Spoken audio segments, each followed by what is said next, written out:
अस्सलाम वालेकुम dear students, आप देख रहे हैं अल सादिक इंस्टीट्यूट और हाजिर हैं हम लोग बायोलॉजिकल मॉलिक्यूल की लास्ट वीडियो के साथ। आज की इस वीडियो के अंदर हम जिस लास्ट ग्रुप का जिक्र कर रहे हैं वो है हमारे पास कॉन्जुगेटेड मॉलिक्यूल्स। हमने शुरू के अंदर ही जिक्र किया था कि कॉन्जुगेटेड मॉलिक्यूल्स दरअसल वो मॉलिक्यूल्स होते हैं जिनके अंदर दो मुख्तलिफ बायोलॉजिकल मॉलिक्यूल्स केमिकली कंबाइन होते हैं। मिसाल के तौर पर जैसे कि ग्लाइकोलिपिड है जिसके अंदर कार्बोहाइड्रेट्स और लिपिड्स केमिकली जुड़े हुए हैं, जबकि कार्बोहाइड्रेट एक अलग मॉलिक्यूल है और लिपिड्स अलग मॉलिक्यूल है। इसी तरह से ग्लाइकोप्रोटीन हो गए, कार्बोहाइड्रेट दोबारा से अलग मॉलिक्यूल, प्रोटीन बिल्कुल अलग। तो ये अलग मॉलिक्यूल्स जब आपस में जुड़े हैं और एक यूनिट होकर के एक साथ मिलकर के काम कर रहे हैं तो इसे हम कॉन्जुगेटेड मॉलिक्यूल्स कह रहे हैं। सबसे पहले इन कॉन्जुगेटेड मॉलिक्यूल्स में जिसका जिक्र किया जा रहा है वो है हमारे पास ग्लाइकोलिपिड्स, जिनको सेरिब्रोसाइड्स भी कहा जाता है। अब इसके अंदर नाम से ही जाहिर हो रहा है ग्लाइकोलिपिड से कि इसके अंदर एक तो लिपिड्स मौजूद हैं और दूसरे कार्बोहाइड्रेट्स मौजूद हैं। ग्लाइको लफ्ज कार्बोहाइड्रेट को जाहिर करता है, तो इनके अंदर कार्बोहाइड्रेट और लिपिड एक यूनिट होकर के काम कर रहे हैं। अब इनको दूसरा सेरिब्रोसाइड कहा जाता है। वजह भी यहाँ पर बयान की जा रही है क्योंकि ये सेरिब्रम के अंदर पाए जाते हैं, जो कि व्हाइट मैटर होता है ब्रेन का व्हाइट हिस्सा जो है सेरिब्रम, वहां पर ये पाए जाते हैं। उसके अलावा दूसरा इनकी मौजूदगी का बताया जा रहा है कि ये नर्व फाइबर के अंदर भी पाए जाते हैं। न्यूरॉन जो होता है उसका एक हिस्सा होता है, उसकी कवरिंग होती है जिसे माइलिन शीट कहा जाता है। तो ये न्यूरॉन की कवरिंग माइलिन शीट के अंदर भी मौजूद होते हैं। उसके अलावा बयान किया जा रहा है कि ये क्लोरोप्लास्ट के अंदर भी मौजूद होते हैं, क्लोरोप्लास्ट की इनर मेम्ब्रेन के अंदर भी मौजूद होते हैं। फिर हम जिक्र करते हैं ग्लाइकोप्रोटीन्स के हवाले से, जिनको म्यूकोइड्स भी कहा जाता है। ग्लाइकोप्रोटीन क्या होते हैं कि जब कार्बोहाइड्रेट और प्रोटीन एक साथ जुड़ करके एक यूनिट होकर के काम करें तो ये हमारे पास ग्लाइकोप्रोटीन बनते हैं।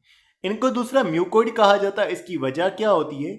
म्यूकोइड दरअसल इनको इसलिए कहा जाता है क्योंकि ये एक तो म्यूकस में मौजूद होते हैं। हमारी बॉडी में एक चिपचिपा सा फ्लूइड होता है जो हमारे नोज में भी मौजूद हो सकता है, हमारी ट्रेकिया में भी मौजूद हो सकता है, हमारे डाइजेस्टिव ट्रैक्ट में मौजूद हो सकता है, उसे म्यूकस कहा जाता है। तो ये म्यूकस के अंदर पाए जाते हैं, या फिर दूसरा ये जो है म्यूकस के जैसे होते हैं, इसीलिए इनको म्यूकोइड कहा जाता है। अब इसके हवाले से जिक्र किया जा रहा है कि हमारी बॉडी के अंदर, हम एनिमल्स के अंदर और प्लांट्स के अंदर मुख्तलिफ ओलिगोसेक्राइड और पॉलीसेक्राइड वो कोवलेंटली प्रोटीन के साथ में बाउंड हो जाते हैं। यानी प्रोटीन के साथ में ओलिगोसेक्राइड और पॉलीसेक्राइड्स जुड़ जाते हैं और वो साथ में मिलकर के फंक्शन अंजाम देते हैं। अब इनके फंक्शंस क्या होंगे?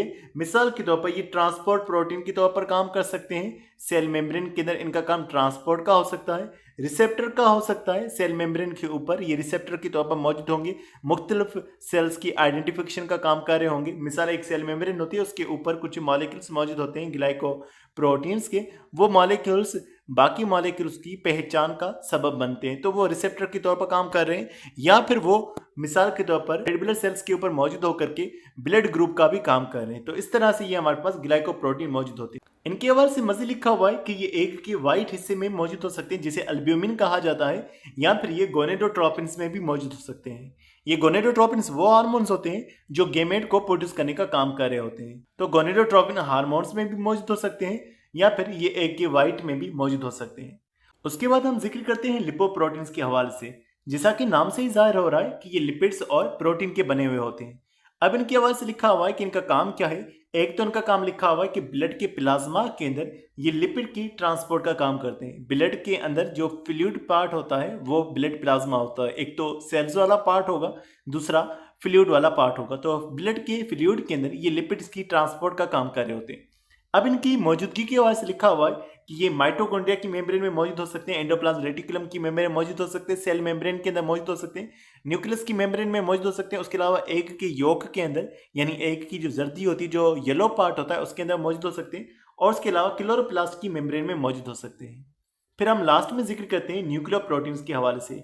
लफ्ज से ही जाहिर हो रहा है कि ये न्यूक्लिक एसिड और प्रोटीन के बने हुए मॉलिक्यूल्स होंगे, तो इनके अंदर प्रोटीन और न्यूक्लिक एसिड मौजूद होगा। अब इसकी एग्जांपल कौन सी है? एक तो है क्रोमेटिन मटेरियल। क्रोमेटिन मटेरियल जो है, क्रोमेटिन फाइबर्स जो है, ये आगे जुड़ करके क्रोमोसोम को बनाती हैं। तो क्रोमोसोम के अंदर भी डीएनए मौजूद है जो कि न्यूक्लिक एसिड है, और उसके अलावा प्रोटीन जिसका नाम हिस्टोन है, ये आपस में जुड़े हुए हैं। तो ये एक न्यूक्लियर प्रोटीन की एग्जाम्पल है। इसी तरह से राइबोसोम जो है उसके अंदर भी प्रोटीन होता है और आरएनए होता है। तो राइबोसोम भी न्यूक्लियर प्रोटीन की एग्जाम्पल है। तो जब दो मॉलिक्यूल्स मुख्तलिफ आपस में जुड़े हुए हैं और साथ में मिलकर के काम कर रहे हैं, उसे हम कॉन्जुगेटेड मॉलिक्यूल कह रहे हैं। तो अगर हम बात करें इसके काम के हवाले से, क्रोमोसोम के तौर पर ये जो है हमारे जीन्स को ट्रांसपोर्ट का काम कर रहे हैं और राइबोसोम के तौर पर ये प्रोटीन सिंथेसिस का काम कर रहे हैं। तो डियर स्टूडेंट्स, आज के लिए बस इतना ही था। उम्मीद करता हूँ ये वीडियो आपको पसंद आई होगी। मिलते हैं नेक्स्ट चैप्टर की वीडियोस के साथ। तब तक अपना बहुत सारा ख्याल रखिएगा। अस्सलाम वालेकुम।